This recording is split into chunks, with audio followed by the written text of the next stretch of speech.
Good afternoon, families. It is Friday, February 14th, 2025, and I'm coming to you with our science report for the week. So, happy Valentine's Day for this Friday. I just want to say a big, giant thank you to our room parents. Our Valentine celebration today was absolutely wonderful. We actually did all sorts of wonderful things, and I just want to say thank you for that support. So, we had some wonderful concessions, and students got to make some tie-dye filter snowflakes and art. We learned a game with Miss Mueller, and she read us a book. And then in our afternoon, we got to just kind of hang out and finish up with our wrapper planner.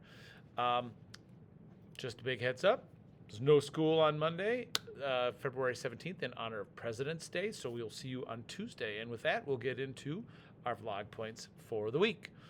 So, in the English language module block, our frog journey is finally complete. We do have a few little loose ends here and there to kind of clean up with, but nothing crazy. Other than that, I've got a couple of frog cards to finish and some predator cards that some students have been making, which most of our frogs, as you can see from behind us, we've done a crazy amount of research. Our frog books are mostly complete, and we are moving on into some chapter book literature reading and reading response journal writing. So look forward to some chapter book reading and some just kind of time with books in front of faces, which will be very exciting. In math, we finished topic C this week. Today, students took a topic quiz and then got to celebrate with Miss Mueller doing some Valentine-themed math games, which of course is very appropriate because it's Valentine's Day. In science, we did some water preparation, having some water freeze outside using our frigid February air, which this week we've had plenty of, which has been great. We also then used some thermometers to observe how cold the ice was, and then combined some recently learning skills in math with how to read a thermometer, which was actually really perfectly perfect.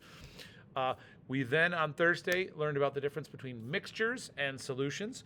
We did some mixtures with salt and some small fish tank gravel rocks here. A solution, if you don't know, is when a substance like salt dissolves in water and can no longer be seen. A mixture is when two things are combined, but you can still see them and they can be separated. So our separation, of course, easy to separate fish gravel from water, not so much salt to when you make salt water. All those things aside, it is getting cold. So please, please, please make sure people bundle up. Please make sure you send students with snow pants and boots, because if they don't have them, they can't go out in the snow to play because they get soaked. So with all of those wonderful things said, I'm going to wrap up a quick Friday Valentine's Day vlog and say, I hope you are happy. I hope you are healthy. I hope you get to have some sort of niceness on a little bit longer of weekend if you can. But otherwise, enjoy, stay warm, and I'll see you next week. Bye.